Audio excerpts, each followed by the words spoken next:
Hello बच्चों, हम लोग हिंदी व्याकरण में पार्ट 4 आज पढ़ेंगे, जिसके अंतर्गत हिंदी देवनागरी लिपि की वर्णमाला में उच्चारण के आधार पर वर्ण को दो भागों में बांटा गया है। 1 स्वर और 2 व्यंजन। स्वर वर्ण जिन वर्णों के उच्चारण में किसी अन्य वर्ण की सहायता नहीं लेनी पड़ती है उसे स्वर वर्ण कहते हैं। जिन वर्णों के उच्चारण में किसी अन्य वर्ण की सहायता नहीं लेनी पड़ती है उसे स्वर वर्ण कहते हैं। जिन वर्णों के उच्चारण में अन्य वर्णों की सहायता नहीं लेनी पड़ती है उसे स्वर कहते हैं, और जिन वर्णों को बोलते समय स्वर की सहायता लेते हैं उन वर्णों को व्यंजन कहते हैं। स्वर को तीन भागों में बांटा गया है। हर्ष स्वर, दीर्घ स्वर और प्लुत स्वर। स्वर को 3 भागों में बांटा गया है। हर्ष स्वर, दीर्घ स्वर और प्लुत स्वर। हर्ष स्वर के अंतर्गत अ, ई, उ, री आते हैं, और दीर्घ स्वर के अंतर्गत आ, बड़ी, बड़ाऊ, ए, ऐ, ओ तथा औ आते हैं। प्लुत स्वर के अंतर्गत इस आकार का एक आकृति आता है जिसको हम प्लुत स्वर कहते हैं, और 3 आकार का एक चिन्ह आता है जिसे प्लुत स्वर के हम लोग लगाते हैं।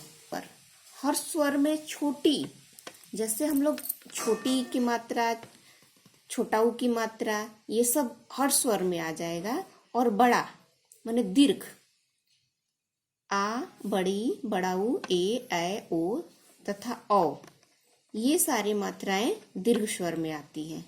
और प्लुत स्वर में ये इस प्रकार के आकृति वाले चिन्ह आते हैं। तो हर्ष स्वर में हम लोग थोड़ा सा जोड़ लगाते हैं, दीर्घ स्वर में उससे ज्यादा जोड़ लगाते हैं, और प्लुत स्वर में उससे कहीं ज्यादा जोर लगाते हैं बोलते समय। अब हम लोग देखते हैं हर्ष स्वर। पहला जो हर्ष स्वर है, स्वर का जो भेद है हर्स्व स्वर, तो इसमें हर्ष स्वर जिन स्वरों का उच्चारण करते समय कम समय लगता है वे हर्ष स्वर कहलाते हैं।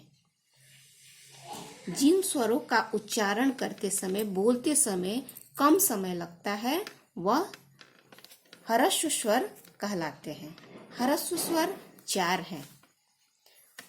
अ, ई, उ, री, ये चारों हर्स्व स्वर हैं। अब दूसरा देखते हैं हम लोग दीर्घ स्वर। तो दीर्घ स्वर किसे कहते हैं?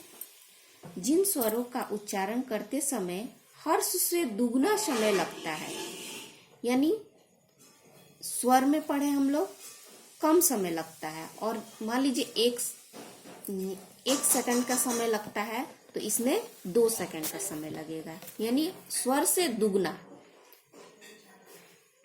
जिन स्वरों का उच्चारण करते समय ह्रस्व से दुगना समय लगता है वे दीर्घ स्वर कहलाते हैं। दीर्घ स्वर 7 हैं। आ, ई, उ, ए, ऐ, ओ तथा औ।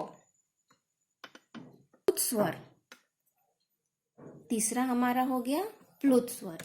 जिन स्वरों के उच्चारण में ह्रस्व से 3 गुना समय लगता है वे प्लुत स्वर कहलाते हैं। स्वर में 1 गुना लगा, दीर्घ स्वर में 2 गुना लगा, और प्लुत स्वर में 3 गुना समय लगता है, वे प्लुत स्वर कहलाते हैं। इसका चिन्ह ये एस आकार का होता है, जिसका प्रयोग पुकारने, किसी को हम बुलाते हैं उस समय, जोर से रोते समय या गाने के समय करते हैं। जैसे हे राम, इस पे हम लोग जोर दे रहे हैं। यहाँ ओम, यहाँ हम लोग जोर देते हैं। गाना गाते समय आ करते हैं तो यहाँ क्या करते हैं, जोर देते हैं, यानी ये प्लूत स्वर हो गया। या देखिए यहाँ पे एस आकार में या फिर ये 3 आकार में, हिंदी का 3 आकार में वो प्लूत स्वर को दर्शाया जाता है। ओम, हे राम इत्यादि। अब देखते हैं अनुस्वार।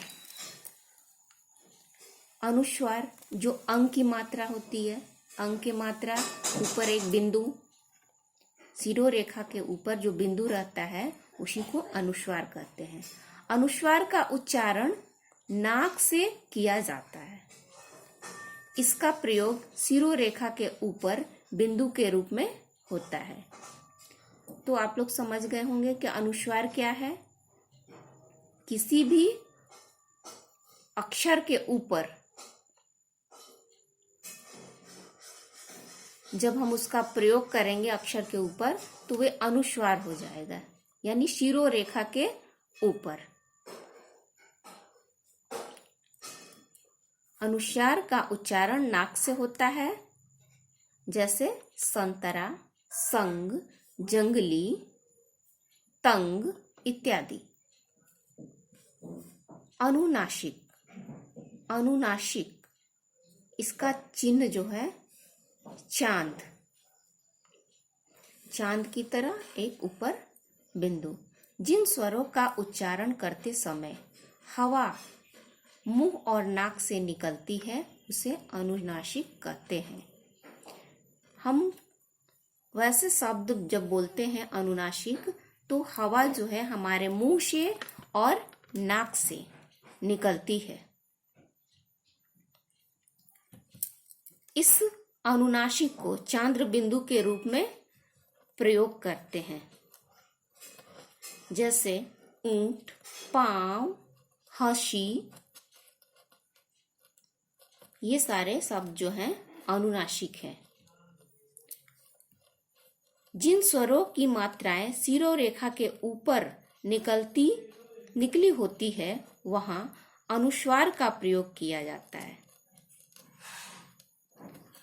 अन्यथा चंद्रबिंदु का प्रयोग किया जाता है, यानी शिरोरेखा के ऊपर। जैसे यहाँ शिरोरेखा के, ये शिरोरेखा है और यहाँ पे ओ की मात्रा आई है तो यहाँ चांद बिंदु हम प्रयोग नहीं करेंगे, यहाँ पे केवल अनुस्वार का प्रयोग करेंगे। यहाँ देखिए मात्राएं, मात्राएं में यहाँ शिरोरेखा के नीचे कोई मात्रा नहीं है, यहाँ ऊपर यहाँ कोई मात्रा नहीं है तो यहाँ पे हम क्या करेंगे, चांद बिंदु लगाएंगे। तो जिन स्वरों की मात्राएं शिरोरेखा के ऊपर निकली होती है वहां अनुस्वार का प्रयोग होता है, अन्यथा चंद्र बिंदु का प्रयोग किया जाता है। जैसे अनुस्वार में सेंधा, यहाँ पे ए की मात्रा शिरोरेखा के ऊपर है तो यहाँ पे बिंदु लगा है, अनुस्वार लगा है। और नींद, नींद में यहाँ शिरोरेखा के ऊपर ई की मात्रा है बड़ी तो यहाँ पे अनुस्वार लग गया, अनुनासिक। यहाँ साढ़, या जो यहाँ है यहाँ शिरोरेखा के नीचे है तो यहाँ पे अंग की मात्रा आ गया है, साढ़ और नाद, ये अनुनासिक हो गया। विसर्ग, विसर्ग का उच्चारण ह की तरह होता है, इसका चिन्ह अह है, इस प्रकार का चिन्ह होता है।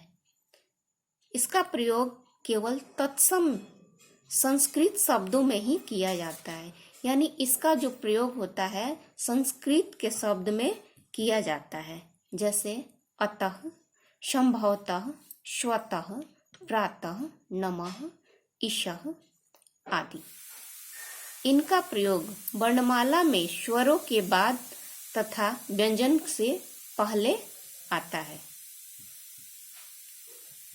विसर्ग जो है इसका उच्चारण ह की तरह होता है और ये संस्कृत के शब्दों में ही इसका प्रयोग किया जाता है।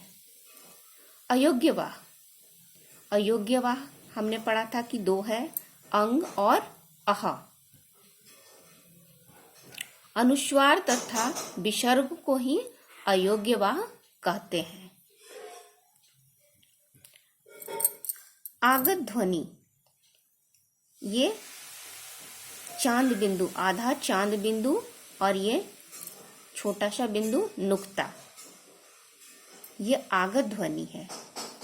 ये चांद जो है, आधा चांद, औ अंग्रेजी से हिंदी भाषा में आया है। इसका प्रयोग अंग्रेजी शब्दों को हिंदी में लिखने के लिए किया जाता है, जैसे डॉक्टर, ट्रॉफी, ट्रॉली इत्यादि। नुक्ता का प्रयोग ऑफिस, यहाँ देखिए आप, ऑफिस, टॉफी इत्यादि शब्दों में किया जाता है। तो ये नुक्ता और ये अर्धचंद्र, ये अंग्रेजी भाषा से है और ये भी दूसरे भाषा से है, फारसी भाषा से है। कल हम लोग स्वर की मात्राएं के बारे में पढ़ेंगे। Thank you.